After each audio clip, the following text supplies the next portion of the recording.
Hi, this is Chris Sparling, our wonderful writer.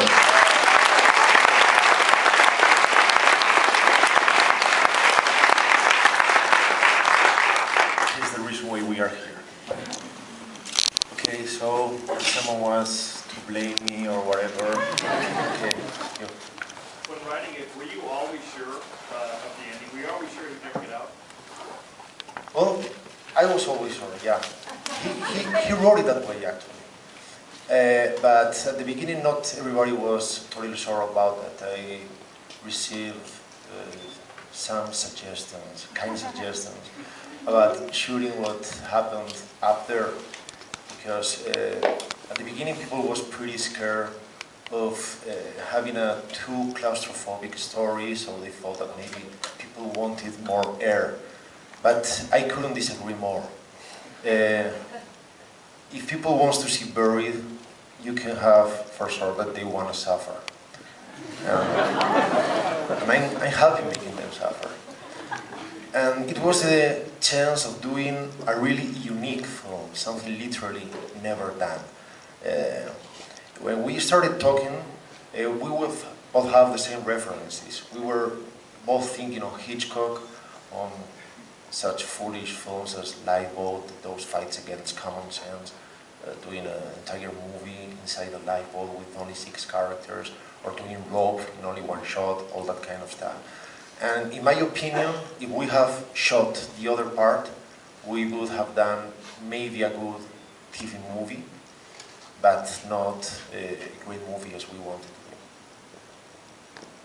Thank you for your kindness. And your perfect pronunciation. Thank you. How long did it take to shoot?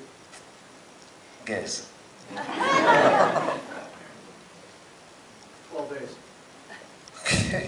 Yes, 12 days. Why not 7?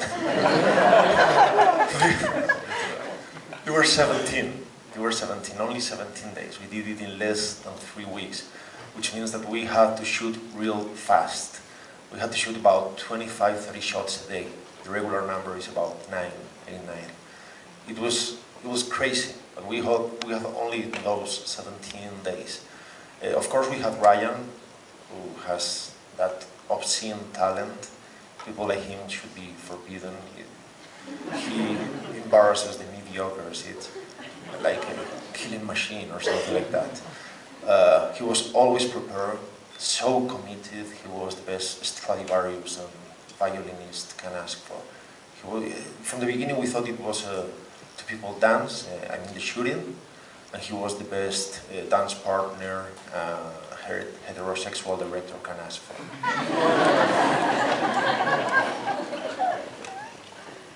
Yeah. How did you get Ryan? Do you know him? No, I didn't. I do now. Well, he was, in objective terms, out of my reach. And I knew it from the very beginning, but all this movie went against common sense again. So he was my first choice. I saw him a couple of years ago in John August's The Nines. I don't know if you've seen it. If you haven't, you should. It's an extraordinary film. And what I saw was amazing. I opened my mouth in disbelief at the beginning of the movie and I couldn't close it until the very end. He does 3 different roles and I said, okay, that guy really rocks.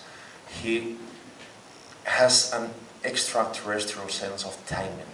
It has so much to do with comedy, and it was perfect here precisely because of that reason. I know it sounds weird, but it has to do with timing.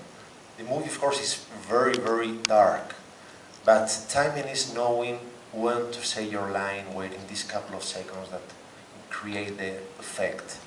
And I know everybody knows he's a really, really talented, great actor, but I don't think many people is prepared to see this exhibition of talent. Did I say we have Chris here? Hi. This question is for Chris. What was the No, I'll answer it. What was the catalyst to write this sort of film, and what sort of research, if any, went into making it? Yeah, well, and as far as the first part of the question goes, it was It was really an economic decision. I wish there was some sort of like artistic reason to make myself sound cooler. But the fact is, I wanted to make another feature. I made one about 5 or 6 years ago that really wasn't good, and it just, I was a first-time filmmaker. I made every possible mistake a first-time filmmaker can make. So this time around, I said, all right, well, I don't have any money. What can I do to make a decent film, at least, that is something I can afford to shoot? So what I naturally did was I made it smaller and smaller. It's cut down the locations, cut down the cast. And before you know it, I had one guy in one box. So that was generally it. I mean, it was really, again, from the start, as I said, I wish it was something much cooler that I could get into, but it was just initially based on money.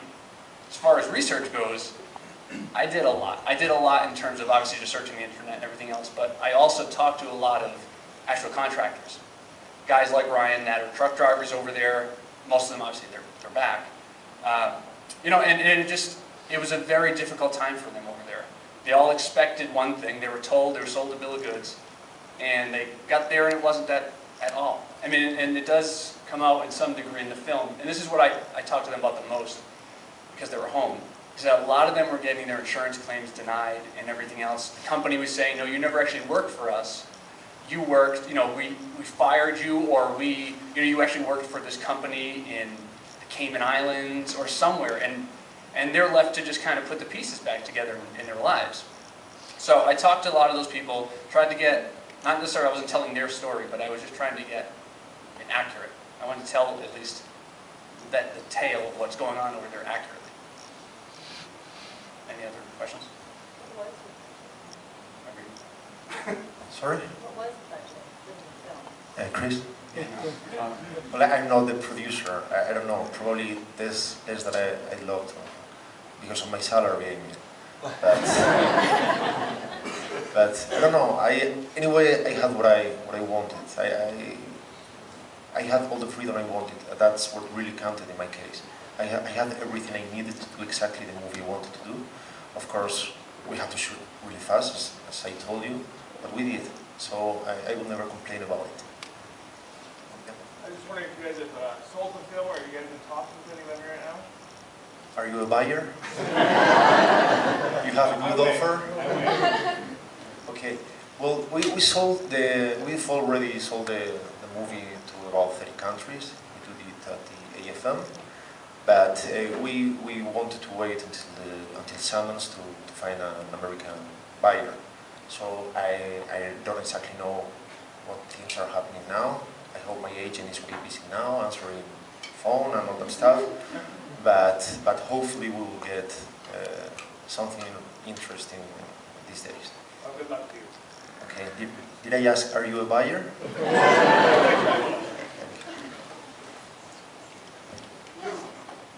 was wondering, was this shot on location?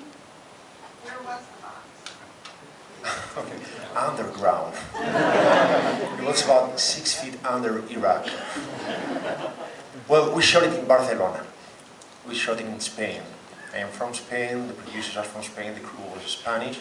And because of financing reasons, we shot it there. Because, we had some helps that, so we could afford making the movie ourselves, and so we could have all the freedom we needed and we wanted. We didn't want to share decisions with other people if we could afford. I mean, exactly the film we wanted to do. Probably if we have done it in other terms, they would have tried to push it to change the ending and all that stuff. So we shot it there. We have very good booth there, very good sound also, and everything. Where we did a very nice Spanish coffin there.